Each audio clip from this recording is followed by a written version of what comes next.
Hello, BookTube. Well, I was right. I do indeed have another mail haul for you. Another mail haul came while I was out and about. Not many packages, but quite a bit of cardboard. Cardboard is often a good sign. People usually reserve it for finished copies, thinking that it's more durable. We'll start off with we have one manila envelope. We'll start off with that. Somebody asked in an earlier video, because of the weird lighting in here, somebody asked, am I using a new moisturizer because I'm positively glowing? I'm willing to take that. So what do we got here? What is this? Okay, this is from Harvard University Press. It comes out in April. What on earth? Okay, it's from Harvard's Center for Hellenic Studies, and it is a book of life and lore about Cyrus the Great, edited by Rahim Shayegan. I don't know what this is. This edited volume of Cyrus the Great Life and Lore recontextualizes Cyrus's foundational act and epoch in light of recent scholarship, while examining his later reception in antiquity and beyond.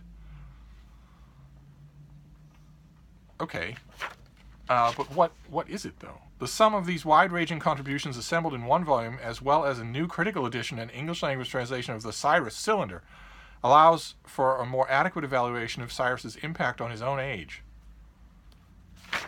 Okay, so... Okay, sorry, don't mean to get bogged down in the first one here, but what are we talking about here?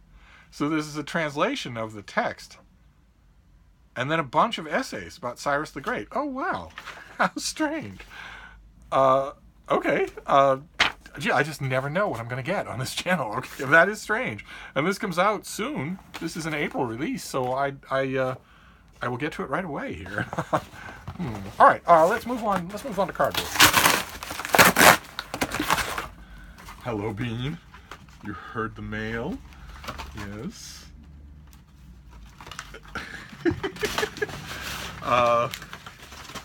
Okay, this next one is a novel. Comes out in late May. It's called Wasted. That spelling, so we know it's about size instead of intoxication. And it's by Randy Susan Myers, who is the internationally best-selling author of Accidents of Marriage, The Comfort of Lies, The Murderer's Daughters, and The Widow of Wall Street. And she lives with her husband in Boston, where she teaches at Grub Street. Good Lord. Okay. Well, I wonder if our paths have crossed. I've known people who taught at Grub Street. Let's see here. In this provocative, wildly entertaining, and compelling novel, 7 women enrolled in an extreme weight loss documentary discover self-love and sisterhood as they enact a daring revenge against the exploitative filmmakers. Compulsively readable and ultimately poignant. Good Lord. Okay. Well, she lives in Boston. I have to read it. so it's a weight loss novel. I imagine that it will have only a handful of male characters and that they will all be villains. But still, she's from Boston, so we'll read it. Let's move on here. You ready for another one, Bean? Oh.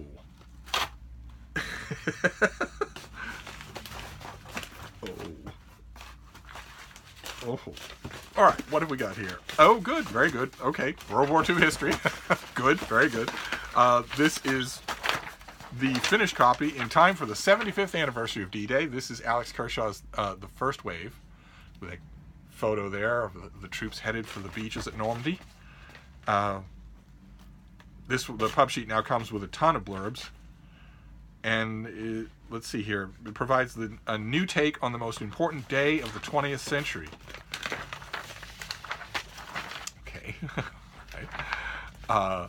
I'm not sure about that. I know that it's absolute heresy. I said just the other day that the World War II is my favorite subject to read about. And D-Day is a very important day. But I'm not sure that it's as important a day as the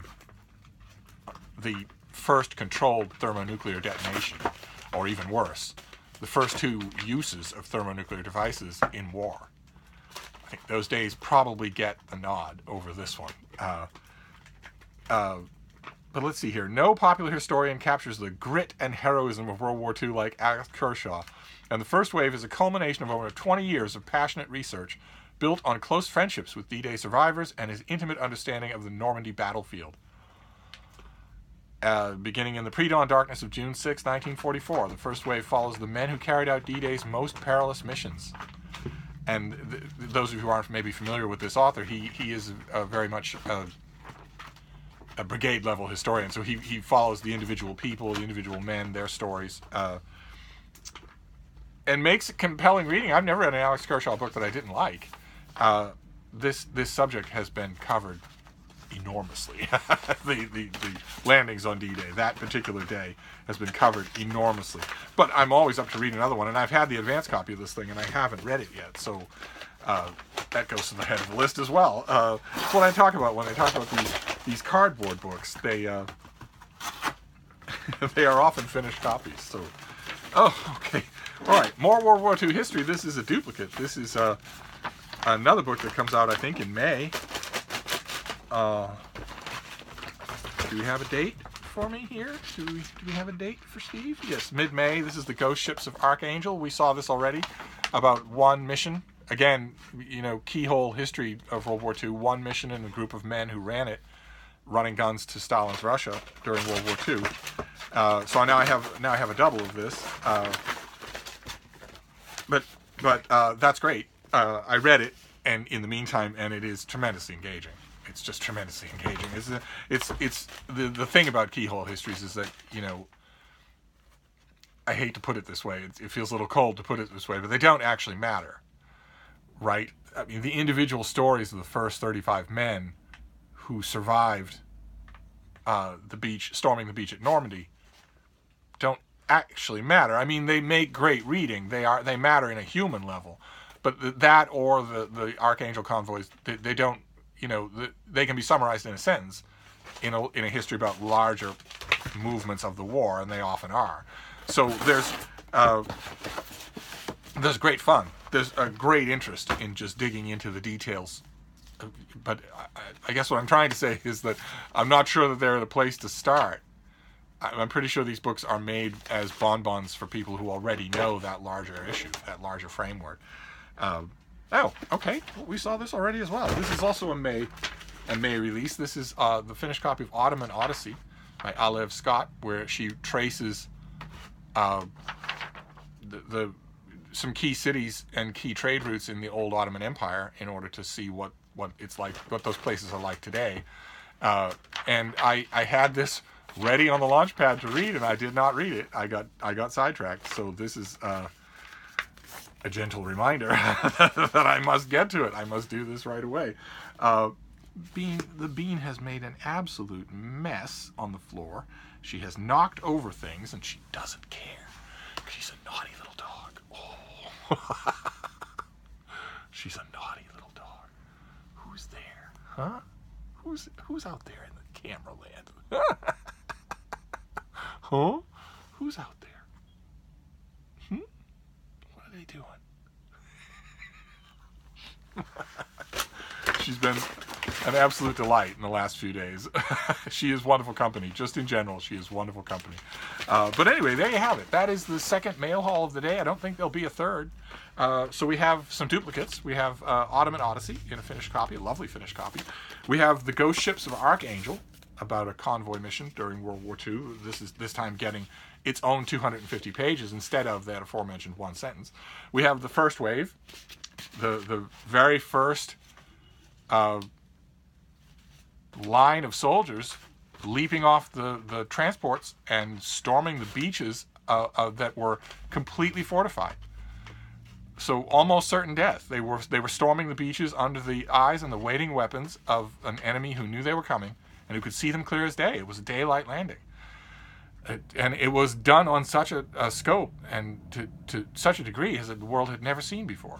And that I often think about the moments in those troop transports right before and what those men must have thought. I'm assuming that if you're in that position, you don't think about anything. You just go. I'm assuming that's the case. Certainly that is the mind frame that is drilled into paratroopers. That was drilled into paratroopers during World War II. Don't think about the fact that you're jumping out of an airplane. Don't think about the percentage of chutes that don't open. Don't think about what's waiting for you down below. Don't think about any of that. Just go. Just go. Just remember your training and go. And I'm pretty sure that the men in this first wave felt the same thing. So this will be reminiscences. This will be the survivors will reminisce about thoughts that I don't think they ever had. But we shall see. We shall see. Certainly, I am loving the fact that the inevitable World War II anniversaries of any year are flooding me with World War II books. I am loving that. I will read them all. Then Wasted sounds like a comic novel about the exploitative dramatization of weight loss. And then the nerdiest thing that's going to require the most time beetling around or maybe emailing the publicist, Cyrus the Great, Life and Lore, a collection from Harvard University Press, who else, on one ancient text about Cyrus the Great, and then a bunch of writings about that text and about Cyrus himself. Well, I did not know it was coming, of course. Didn't know anything about it. Now I want to know everything about it. So I will ask around and see what I can find out. And then, of course, I will read it, too. So there you go. That is, I don't have the other books from earlier today, so that's going to have to do. That is our second mail haul. But I have plenty of other stuff to talk about with you, so I will be back. Thank you, BookTube.